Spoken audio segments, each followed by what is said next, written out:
Welcome to Tenacious Entrepreneurs, where perseverance meets purpose and every setback is just another step forward. Join us as we dive into the journeys of entrepreneurs who faced failures, embraced change, and emerged stronger than ever.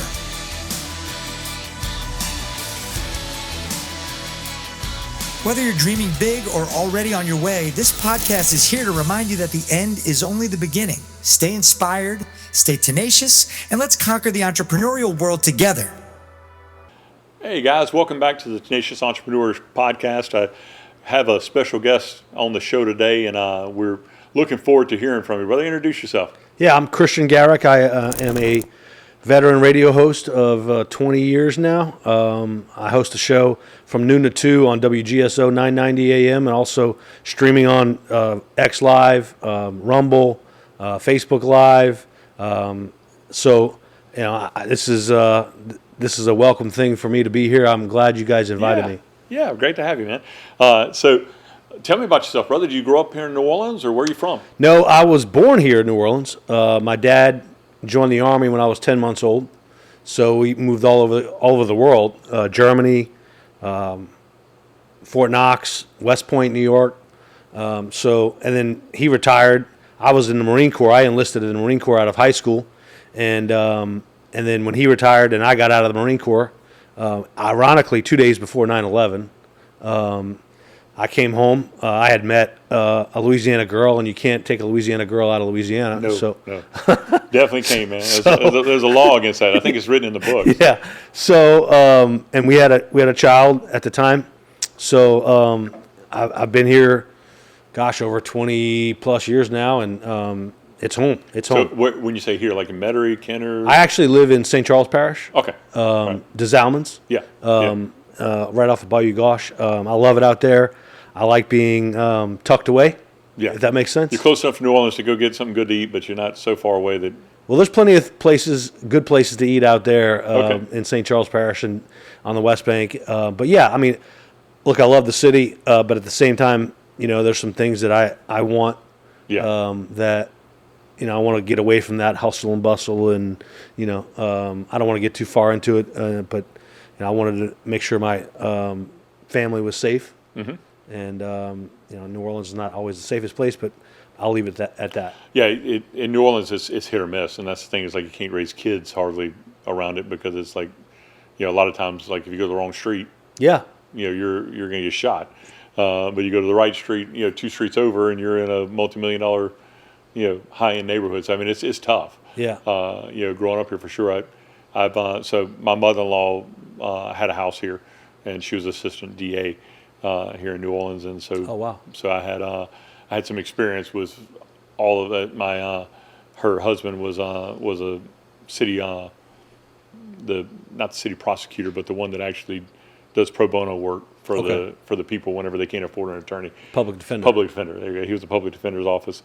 So I saw a lot of the good, the bad, and the ugly over my time here in New Orleans. I definitely love the people, love the culture. I can say that you know, as a whole, it's an amazing place. But I understand being in Des Allemands, it's a different environment, different vibe. It's in the country, and I like it out there because I'm amongst nature. I got chickens. I've got you know, some land and chickens. All right. Yeah, I got into chicken raising. Did I tell you there's a requirement to bring chicken eggs to the show? Okay. Dang it. I'll do it next time, or I'll run to Tracy. But yeah, I mean, I'm a big believer in kind of living off the land. Yeah. You know, so that's kind of what brought me out there. You grew up. Your dad, you said, was in the Air Force? Army. Okay, 20 years. Army. Well, how did he receive you going into the Marines? That had to have been like sort of a. No, he was very supportive. He was very supportive. What made you choose the Marines over the Army? This is a funny story. So that's what we're here for. Yeah, Tell me about it. So I just walked in to the recruiting station at Fort Knox, Kentucky. My dad was stationed there at the time, and I was fascinated by. And I don't care what anybody says. And even if my dad's watching or sees this, the Marines have the best dress uniforms out there. So really, it was about the dress uniforms, the dress blues, the signature dress blues, and I just kind of wanted to carve my own path. I didn't want to go into the Army. Not that I loved. I mean, the Army was great for my father and provided great opportunities for our family. I just wanted to do something different. Yeah. And the Marines. I was good. The Marines what? The Marines, ultimately it came down to the uniform, and I just wanted a challenge. And one of the things about the Marines that I think is unique opposed to the other branches is they offer you a challenge that is different than other branches. So I just wanted to embrace that and see how I could do. And one of the things that motivated me throughout boot camp was I was not going to go home with my father, who was a Army officer, and tell him I couldn't do it. I couldn't hack it. So that was a big motivation for me. Yeah. You were 17, 18? I was actually 19. 19, okay. I went to college at first out of high school. Just wasn't my deal. Right. Wasn't my thing. And so I was like, basically my dad was like, look, I don't do freeloaders. You better figure it out. You better figure something out. So I went into the recruiting office and I was like, hey, I want to go to the Marines. And they were like, hey, we can ship you out. I actually shipped to boot camp on the Marine Corps birthday, November 10th, 1997. Yeah. And it's the greatest decision I've ever made. Yeah. Honestly. Yeah. It's the greatest honor I have in my life, next to being a father. So how many years did you stay in? 4 years. 4 years. 4 years. I got out in 2001. I had re-enlistment orders to go to be a drill instructor, but I declined. And then I got out on what they call terminal leave, which means you're not out, but you're getting out. And 2 days before 9/11, and I remember being at my parents' house because they were letting me stay there when I first got out. I remember laying in bed because you don't get to sleep in very much in the Marine Corps. So it was about 8:30, 9 o'clock, and my mother came in and into my room and said, "Hey, you got to come see this. This is after the first plane had struck the World Trade Tower, and I saw the second one, and I immediately called my unit." And I was like, hey, I want to come back in. And they were like, just sit tight. We'll call you if we need you. I was an infantryman, so I was a dime a dozen. I wasn't a specialty. They were looking for special operators. And, of course, you remember after 9/11, the military was inundated with patriots and Americans that wanted to go serve. So they never called me. But, again, my dad and I talk about this all the time. I would do it all over again. In a heartbeat.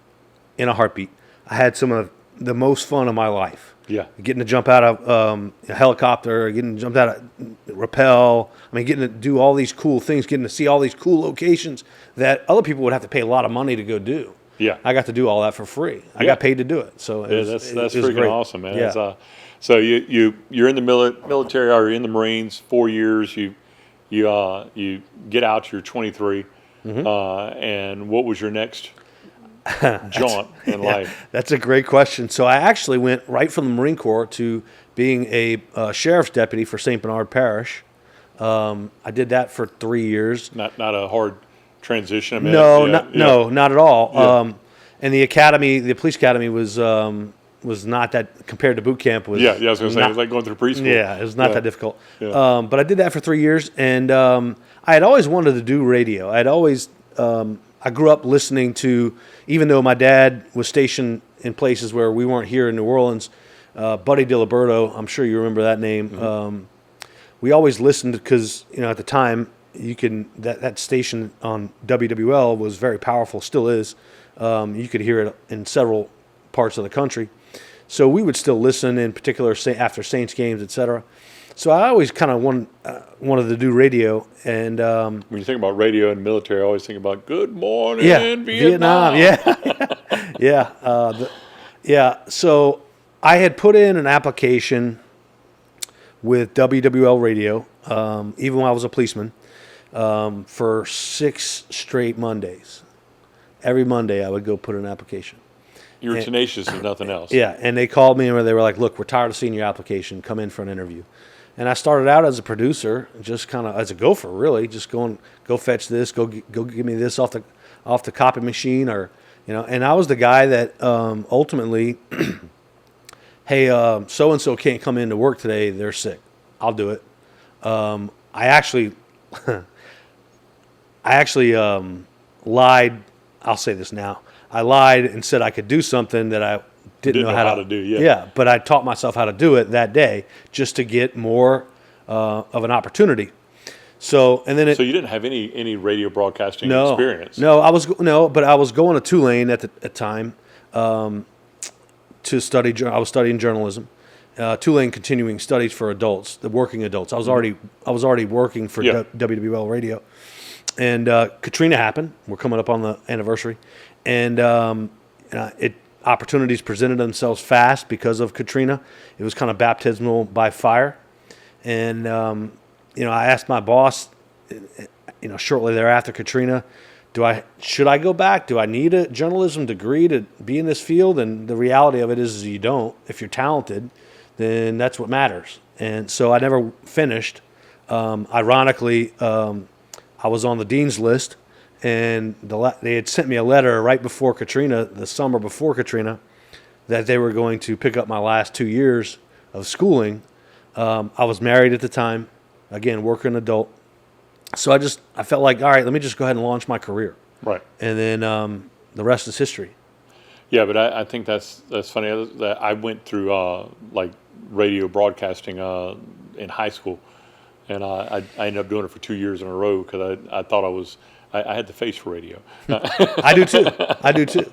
Even though we're now being filmed, but yeah. I always made that joke. But I liked radio, and I always thought it would be a great field to get into until I actually got into it and doing a little bit of it, and then I didn't actually go like you, but I just did different jaunts like through Jimmy Swaggart Ministries that had like a whole television studio, and I figured I liked the television side. My dad was a cameraman, so I sort of grew up around that. He was a cameraman for the very early years of my life. But you're a natural at it, by the way. Yeah, I appreciate it. You're a natural at it. What I love about radio is, opposed to TV, is it's unscripted. Right. TV, you got to read off a teleprompter. You only have a certain amount of time to get your story in. Opposed to radio, you can talk, and I've got a big mouth, so why not? Yeah, you got an opinion. Yeah. I think that's interesting. So you went into you're 24, 25 years old. Yeah, you're in radio, and they give you the opportunity. 27. I was 27. 27. So they say, okay, here's an opportunity. You can actually become somebody. It's not a DJ. What do they call it now? A host. Well, yeah. So I started out as a producer, and then in 2009, they made me the Saints sideline reporter. I had told them I was very clear as to what I wanted to do in my career ambitions, and I had done a few sports things, covered a few, one or two Saints training camps, and then in 2009, they said, "Hey, you're the sideline reporter," and that's the year they won the Super Bowl. Come on. Yeah. So you got to meet Drew Brees and all the different people. Yeah. Got to cover a Super Bowl. I was on a field in Miami for the Super Bowl. That's awesome. Dude. Yeah. And it was really like shocking to a degree because it's like I started in preseason. It's surreal, huh? Yeah. And then here I am in February covering a Super Bowl. I remember Jim Henderson, the legendary Jim Henderson, the former voice of the Saints, telling me, "Hey, look, cherish this. This doesn't happen. This run doesn't happen very often." And so yeah, it was a great first year. Yeah. And then slowly but surely they started introducing me as hosting shows. They gave me my own show eventually, and then in 2018, I became the host of Sports Talk, once held by Buddy Diliberto, with Bobby Hebert, former Saints quarterback, who is a legend and a great man, wonderful man. And then I did that for a few years, and I don't know if you want me to get into why I left, but no, that's fine. Yeah, I mean, I wanted a new challenge. I wanted to do different things. I had covered sports for 13 years. I had covered Super Bowls, covered a lot of things, seen a lot of things, and I wanted to do something else. I wanted to try something else. So being on the sidelines, like that had to be like just interesting, because we see it from the TV, like we can see them down there talking, but we don't know what they're saying. You don't know, what's actually happening. Yeah. Do they actually try to encourage other teammates and get them riled up and pumped Sure, up and stuff like that, or is it just like a hype that you see on TV? No, it's real. What I loved about being on the sidelines was you gain an appreciation for just how violent that sport is. It's a violent sport, and you appreciate, no matter what you think of. They're gladiators. Yeah. I wouldn't. I now wouldn't classify them as gladiators. I think gladiators are an entirely different realm right now. But having covered them, I admire their toughness. It's a violent sport, and there's collisions down there that can rattle your jaw, rattle your bones a little bit. Yeah, I watched a documentary about it. It said back in the 80s that actually just had indoor-outdoor carpet over concrete. Yeah. No, that was it. Yeah, AstroTurf. That was Bobby Aber told me several stories about how it was literally just a piece of AstroTurf over concrete. Now it's much different. The playing surface is. It's different now, but I mean it is totally, Yeah. A lot of the guys that blew out their knees and everything else is because you're trying to pivot on AstroTurf and concrete. Carpet, yeah. Yeah, on carpet. You're trying to, it's basically like playing indoor football.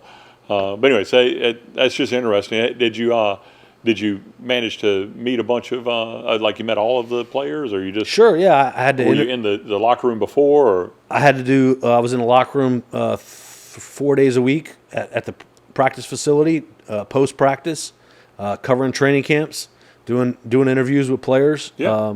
I had to interview Drew Brees after every game. So yeah, I mean, I got to experience a lot of neat things. Did you ever stay in connection with Drew Brees after football? Like, was there ever a? No, I've kind of left him alone. Yeah. He's going off in the entrepreneurial world. Like, he's big in. I mean, he's big into business and entrepreneurship, and I mean, he's got so many darn businesses. Yeah, he's got Surge and he's got Stretch Surge. Zone. And, he's got Smalls. I think he's got a stake in Walk-Ons. But yeah, I mean, starts to Stretch Zone. And you got that. So I mean, that's he's true. got a lot of, and he's in pickleball now. Oh yeah, he's part of the pickleball circuit. So, yeah. But I mean, honestly, Drew is about as genuine as you get. What you see is what you get with Drew. Yeah. There's not a facade there. So yeah, I enjoyed my time. And if I did to this day decide to pick up the phone and text him, I'm sure he would get back to me. But he's living his retired life. I'm doing my own thing. Yeah. I was just curious. Yeah. I mean, it's everybody's curiosity. Tim Tebow. The big guys out there. Yeah. Were you? So Tim Tebow was already out of it whenever you. No, he was in the league when I was covering the Saints. So I was the sideline reporter. I covered the NFL. I mean, I was a sideline reporter from 2009 to 2018, so 9 years. But he was in the league. I think he came in the league in 2014, and I think he was out by 2018. So yeah, I mean, I never interacted with him. Ironically, the current head coach of the Saints, Kellen Moore, I interviewed him at the Senior Bowl in Mobile, Alabama, when he was playing for Boise State. Oh wow! So I'm old now, but yeah, I mean, it was a great experience covering sports. But I just wanted some new challenges and talk about some different things and culture and things that are going on in this country. I'm a patriot, so I'm an American and I believe in this country, and it's the greatest country on the planet. So I wanted some new challenges. I think that's awesome, man. It's in your career moving forward, like you're still in radio right now, right? Yeah. So in your career, you transitioned to the next station. I think you just started a new station, huh? I've been on there for 2.5 years. Okay, 2.5 years. Yeah. That's so you've been there for 2.5 years. What is the challenges that you faced? Like, what are some of the things that you faced in doing the radio? Yeah. The challenge was I was taking a leap away from corporate security of having a paycheck every 2 weeks, opposed to now, I have to sell my own advertising on my show. Okay, so I didn't know how it works. So you have to sell your own advertising on the show? Yeah. So I lease time. I rent time, and I have to sell to businesses, and that was scary because I had never done that. I'd never sold anything in my life. Yeah. Fortunately, from God's great blessing that he was looking after me and found me some success. So yeah, that was a challenge that I was scared of at first. So I didn't realize that. So starting a radio show, you have to go out and find your own. You basically lease time. Yeah, it depends on the station. I mean, I don't want to get too much into the minutia of it, but some radio stations. Curious. Yeah. Some radio stations are corporately owned, so they're funded, and they have their own independent sales staffs. Like WWL had their own independent sales staffs that were strictly dedicated to selling commercials. Opposed to where I am currently, I lease the time from noon to 2 every day. I have to find a way to get advertisers to spend money with me and advertise on my show. So what that was a happens challenge. if you don't get enough advertisers? You just got to pay it I don't have a show. You just pay it out of your pocket, basically. Yeah, huh? I don't have a show. Yeah. I mean, essentially, Yeah. if I can't pay the lease, Yeah. it's just like anything else. If you can't pay your mortgage or you can't pay if you're renting, then your landlord's not going to. Yeah. Well, I mean, the same thing is here. I'm in a studio that I lease time in the studio, and so that makes sense. I mean, I don't have sponsors because I just decided to do it on my own. But eventually we'll get sponsors. Yeah, good. Yeah. It's but the goal of it was I felt like I didn't want to have any direction that was contrived from anybody else. Saying you have to do it this way or you have to do it that way. I don't have that either. Yeah. I don't have that either. You have control and direction. Yeah, I control my content. I tell people all the time on my show, I'm uncancelable. So if you want to cancel me, good luck. But I control my own content. Nobody can tell me what I can say, what I can't say. And I have very good sponsors that are very understanding of what the content they align with me in terms of what I talk about and what I believe in. So is it a talk radio show or is it is? Yeah, okay. it is. What's the station? 990 AM WGSO, also WGSO.com. Okay, WGSO. So it's 990 AM WGSO. And what's the name of the show? The Kristian Garic Show. Kristian Garic Show. Okay. I'm also on Rumble. I'm on Facebook Live, X Live, also on Spotify. Need to be on YouTube. I'm getting there. Yeah, it's believe it or not, people love watching the radio show on YouTube. I know because they just like to see what goes on behind the scenes. Sure. Yeah. It's super interesting seeing all the knobs being pulled and everything being done and everything like that. So if you had to say like content for the show, like how do you come up with the content? Well, I read from about 25 publications a day. My day starts pretty early. Around 6 a.m. I was using my military term. Something like 0600? 0600, yeah. Yeah, 0600. Yeah. So, is it political, religious? It's political. It's political. Yeah. Okay. Culture, political. I'll talk some sports occasionally when it's relevant. But yeah, I mean, that's interesting. Like, you come from a sports background. Yeah. You would think that you would be, going after the sports angle of things. But, sometimes. But if I'm being candid with you, I've soured on the NFL, and college football. So my big thing is I love college baseball. What's caused you to sour on the football? Well, the NFL for a number of reasons. When they got political with their messaging, just like the NBA, I just felt like, and I feel like sports is the place that no matter where you align. You should be able to come together. Yeah, every background should be able to come together. And they blurred those lines. Yeah. So that's what soured me a little bit. Correct me if I'm wrong. The National Football League, isn't it like funded by America? Like, is that?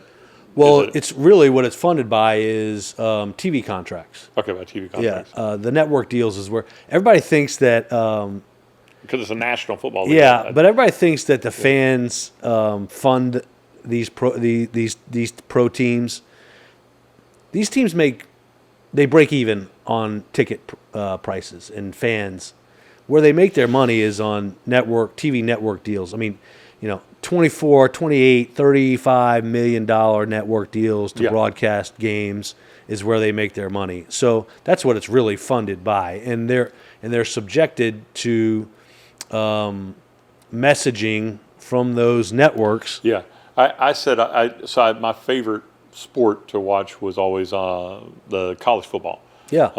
And I feel like that since the NIL got involved, I feel like that Ruined ruined it. Like it's no longer. I remember Nick Saban. I watched an interview. I don't want y'all to turn the show off. I know we're in Louisiana, but I said Nick Saban out loud. But I remember watching Nick Saban, and he said the reason why he was retiring is because he said the game's never going to be the same. It's going to always be about who has the most money. Well, think to about attract the best players. Yeah, and think about this. So, a 19, 20-year-old college quarterback gets paid $20 million in NIL money. Well, the collective bargaining agreement in the NFL has a slotted rookie pay scale. So, depending on where he gets picked, second round, 20th overall pick, there's only a certain amount of money he can make in that first contract. He might make more money in college, and have to take a pay cut to go to the NFL. So that's what I'm saying. It's like I feel like that whenever decisions are made based on money versus based on like loyalty or school. Yeah. Hey, my dad went here, my grandfather went here. I want to go to here. Yeah. It's no longer going to be that. It's going to be, hey, Notre Dame paid more than the people at LSU or people at Loyal or whatever. And whoever has the largest endowment is ultimately going to be the ones that are the most successful. Just like Texas, the University of Texas, Texas A&M. LSU has some decent endowment, and they have some fairly rich backers. But Todd Graves, but he's a little pissed because they didn't fund him. They gave him a failing grade on his business plan. Right. But so the point is, it's like you appropriately pointed out, it's whoever has the deepest pockets. It's just like before the NFL came up with the collective bargaining agreement, the San Francisco 49ers and the Dallas Cowboys dominated the NFL. You remember that in the late 80s and 90s? Yeah, of course, yeah. I had the pencils. Yeah. We used to play pencils in school. But I guess the question is like, do you feel like that the NIL is going to – I feel like if they could put a governor on it, like you're talking about for the cap. Cap. And be like, hey, you can't give more than this. I feel like they're going to have to do that, huh? They're going to have to, and I think what's going to happen is college football and the NFL are actually on a crash course. I think in particular the SEC, I think they want a piece of that pie. I think they want a piece of that revenue from these network contracts, and I think that money is always the root of aspirations that aren't always pure. So I think that they're going to have to regulate it in some way, and I'm not all for regulation. The question I guess I have is like, who would even be the regulator? You got the SEC and you got the Yankees. I don't know what they call them, but you got the Big Ten, the Pac-10, and the SEC. And I just wonder, like, man, is it going to, like, who would step in? Like, you had a commissioner of the NFL that could step in, but they don't have like. Well, they have commissioners of the leagues, the SEC, Big Ten. I don't know, and what I worry about, honestly. But I guess what I was saying is like they're independent, it's almost like mayors. They're not like one president that says, "Hey, am I right?" Or no, you're right. What I worry about is handing an 18-year-old that kind of money, and how irresponsible is he going to be? And then the NFL, they struggle with kids getting drugs and everything else because they got all this money. Or they're bankrupt in 2 years. So that's what I worry about. But I'm not as tuned into college and the NFL as I used to be. Yeah, because that's okay. Yeah, you don't like it as much. You're more into baseball. I just got through. So I own another company called Go Local TV, and we actually film and we go to local events. And we have TV trucks with big billboards on the side and stuff like that. But we also film at events to get like local, entertainment. And I did a lot with the LSU. Of course, it was the SEC network that did it, so I couldn't film there because they were hold the purse strings. But I just the environment at a baseball game is really it's electric when you go to LSU and see like the actual game being played, and the amount of people that don't go to it, I was shocked. There's only like I think something like 20,000 people that go to the LSU game, baseball game. Well, they can hold about 12,000 people in. Well, but there's usually like another 10,000 out in the parking lot. Yeah, tailgating. yeah. But I'm just saying, like 20,000 people at the most at the event. I think that's just because versus 100,000 for football. Yeah, because this is a football town, our football state. We love our football down here, but college baseball at LSU. If you go to a game at the box, it's I've been to several. Electrifying. Oh, I've been to several of them. I've been to other college baseball venues, and there's nothing like it. In particular, with Jay Johnson now winning his second national championship in 3 years. I think that I said this, and I got roundly criticized for it when they hired him. I said he's going to be the Nick Saban of college baseball, and he's on his way. Yeah, he's on his way. So I'll pat myself on the back for that. That's it for this episode of The Tenacious Entrepreneur. Thanks for tuning in and being part of this journey. Are you an entrepreneur with a tenacious story? We want to hear from you. Visit our website, tenaciousentrepreneur.com, and click on the Tell My Story link. If you got something valuable from today's episode, don't forget to like, subscribe, and share it with a fellow entrepreneur. Keep pushing forward, and remember, the end is only the beginning. A new episode drops every Wednesday at 7:14 a.m. Until then, remember to stay humble, stay focused, and be tenacious.